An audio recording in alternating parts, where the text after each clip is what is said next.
علماء کا نظریہ نمبر 10۔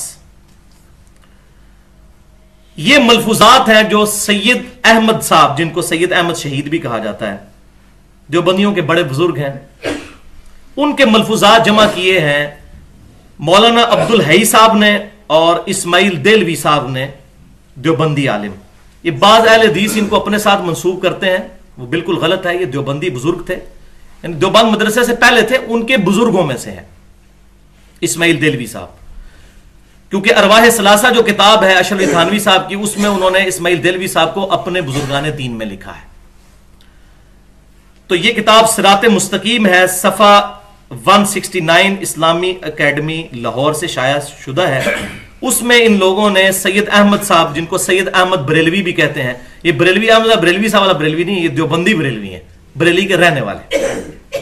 دیوبندی سے مراد ان کے بزرگ، ویسے تو ان سے پہلے کہیں گے، دیوبند مدرسہ تو 1867 میں بنا، اس سے پہلے کہیں گے، پر ان کے بزرگ ہیں، ان کے ملفوظات ہیں۔ وہ کہتے ہیں نماز کا طریقہ سکھا رہے ہیں، نماز کا روحانی طریقہ، یہ ذرا ان سے سیکھ لیجئے۔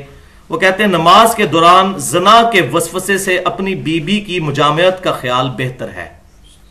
وہ کہتے ہیں نماز میں زنا کا خیال ہے، اس سے بہتر ہے کہ آپ اپنی بیوی کے ساتھ صحبت جو ہے اس کا خیال لیں، یہ زیادہ بہتر ہے۔ اچھا، اور شیخ یا اس جیسی اور بزرگ ہستیاں، وہ کہتے ہیں اپنے کسی بزرگ یا اپنے کسی پیر کا تصور نماز میں لانا، یا کوئی اور بزرگ ہستی بھی ہو، خواہ جناب رسالت مآب صلی اللہ علیہ وسلم ہی کیوں نہ ہو، ان کا بھی نماز میں تصور آنا، اپنی ہمت کو لگا دینا اپنے بیل اور گدھے کی صورت میں ڈوب جانے سے برا ہے، والعیاذ باللہ تعالی۔ وہ کہتے ہیں آپ کو بیل اپنے اور گدھے کا خیال نماز میں آ جائے نا، یہ کم برا ہے، اس سے زیادہ برا ہے اپنے بزرگ یا نبی صلی اللہ علیہ وسلم کا خیال آنا۔ بزرگ کا لی تو بات چلو مانی جاتی، نبی صلی اللہ علیہ وسلم کا بھی نام مبارک ذکر کیا۔ بسم اللہ الرحمن الرحیم، نحمده ونصلی علی رسولہ الکریم، اما بعد۔ معزز سامعین کرام، حضرت سید احمد شہید رحمۃ اللہ علیہ کے ملفوظات ہیں، جن کو شاہ اسماعیل شہید رحمۃ اللہ علیہ نے جمع فرمایا اور اس کا نام صراط مستقیم رکھا۔ اس کی ایک عبارت پر بعض لوگوں کو بڑا اعتراض ہے، حتیٰ کہ پہلے زمانے میں کچھ لوگوں نے حرمین شریفین کے علماء سے اس عبارت کو دکھا کر علماء دیوبند کے کفر تک کا فتویٰ لیا ہے۔ بہرحال وہ جو اعتراض ہے وہ اس عبارت کو نہ سمجھنے کی وجہ سے پیدا ہوا ہے، اور تصوف اور اہل تصوف کی اصطلاح کو نہ سمجھنے کی وجہ سے پیدا ہوا ہے، کیونکہ سید احمد شہید رحمۃ اللہ علیہ بھی ایک صوفی تھے، اور شاہ اسماعیل شہید رحمۃ اللہ علیہ پر بھی صوفیانہ رنگ تھا۔ بہرحال عبارت کیا ہے؟ حضرت سید احمد شہید رحمۃ اللہ علیہ نے بیان فرمایا کہ نماز کے دوران اگر نبی اکرم علیہ السلام کا اس طریقے سے خیال آ جائے کہ ذہن صرف اور صرف نبی اکرم علیہ السلام ہی کی طرف متوجہ رہے، نبی کے علاوہ کسی اور طرف توجہ باقی نہ رہے، تو یہ خیال برا ہے۔ البتہ اگر بیل یا گدھے کی طرف اس طرح خیال ہو جائے تو وہ اتنا برا نہیں، برا یہ بھی ہے لیکن اتنا برا نہیں ہے جتنا نبی اکرم علیہ السلام پر اپنے خیال کو جمانا برا ہے۔ یہاں رک کر اب پہلے تصوف کی اصطلاح سمجھیے۔ صرف ہمت یہ صوفیہ کی ایک اصطلاح ہے۔ اس کا مطلب یہ ہے کہ انسان اپنی توجہ کو کسی ایک چیز کی طرف اس طرح لگا دے کہ اس کی پوری توجہ کا مرکز وہی چیز بن جائے، اس کے علاوہ کسی اور چیز کی طرف توجہ نہ رہے۔ اس کو کہتے ہیں صوفیہ کی اصطلاح میں صرف ہمت۔ صوفیہ کے الگ الگ طریقے تھے۔ ایک طریقہ یہ بھی تھا اللہ تک لوگوں کو پہنچانے کا کہ پہلے شیخ کا تصور اس طریقے سے کراتے، اور جب سالک شیخ کے تصور میں ماہر ہو جاتا پھر نبی اکرم علیہ السلام کا تصور اس طرح کراتے، صرف ہمت۔ جب نبی اکرم علیہ السلام کے تصور میں ماہر ہو جاتا پھر آخری درجہ اللہ رب العزت کا تصور اس طرح کراتے اور یہ آخری مقام ہوا کرتا تھا۔ بہرحال یہ تصوف کی ایک اصطلاح ہے۔ اب دوبارہ اسی مسئلے کی طرف آتے ہیں۔ حضرت سید احمد شہید رحمت اللہ علیہ نے جو مسئلہ بیان فرمایا ہے اس کی حقیقت یہ ہے کہ حضرت نمازی کو نماز کے دوران آنے والے وسوسوں کی کیفیت بیان فرمانا چاہتے ہیں کہ کچھ وسوسے ایسے ہوتے ہیں جن کی وجہ سے نماز میں خلل واقع ہوتا ہے، کمی واقع ہوتی ہے، اور کچھ وسوسے بہت بڑے ہوتے ہیں جن سے شرک کا اندیشہ ہونے لگتا ہے۔ وہ وسوسے جن سے شرک کا اندیشہ ہونے لگے وہ صرف ہمت کے قبیل سے ہی ہے۔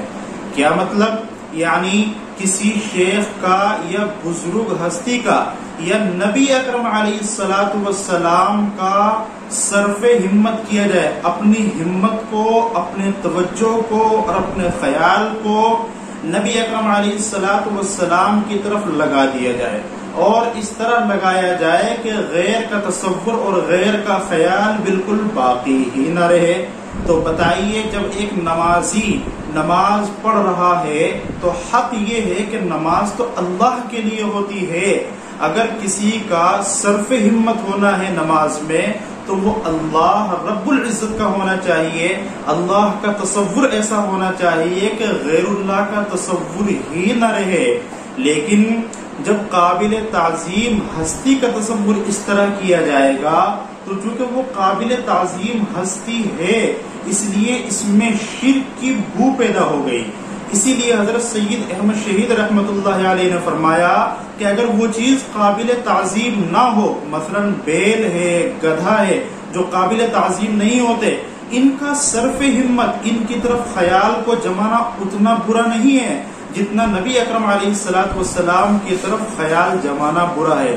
اس مسئلے کو اور اچھی طرح سمجھ لینا چاہیے کہ نمازی کو نماز کے دوران جو وسوسہ آتا ہے اس میں یہ دیکھا جائے گا کہ اگر وہ اپنی ہمت کو ایک چیز کی طرف جما رہا ہے اور غیر سے اس کا خیال بالکل ہٹا ہوا ہے، وہ چیز قابل تعظیم ہے یا نہیں؟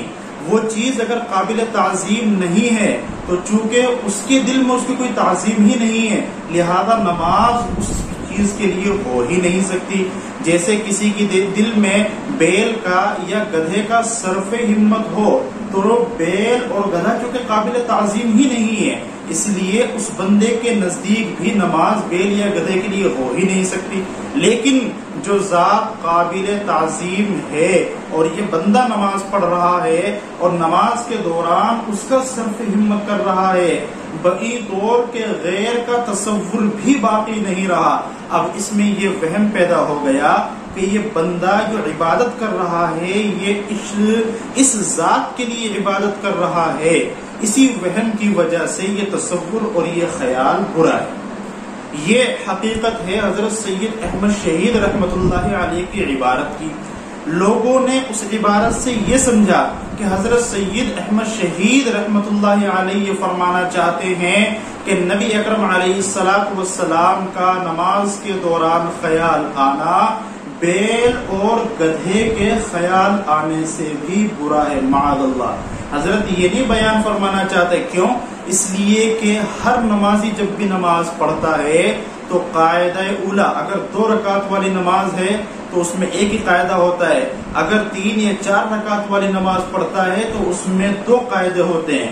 تو قاعدہ اولا ہو یا قاعدہ اخیرہ ہو، تشہد تو بہرحال پڑھنی ہے، اور تشہد میں السلام علیک ایھا النبی ورحمۃ اللہ وبرکاتہ بھی آئے گا۔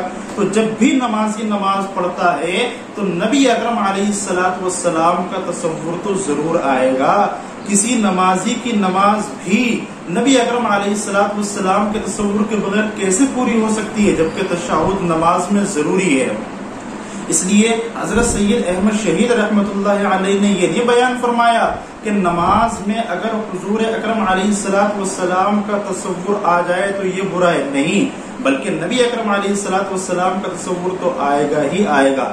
مسئلہ جو بیان فرمایا وہ تصور کا ہے ہی نہیں، خیال کا مسئلہ ہے ہی نہیں، وہ تو علم تصوف کی ایک اصطلاح صرف ہمت اس کا مسئلہ ہے. اب یہ لوگ چونکہ تصوف کی اصطلاحوں سے ناواقف ہیں اس لیے حضرت کی ایک عبارت کو لے کر کے ان پر اعتراض کرنے لگے، جبکہ اگر غور سے حضرت کی عبارت کو پڑھا جائے تو اس میں خود مسئلہ واضح ہوتا ہے.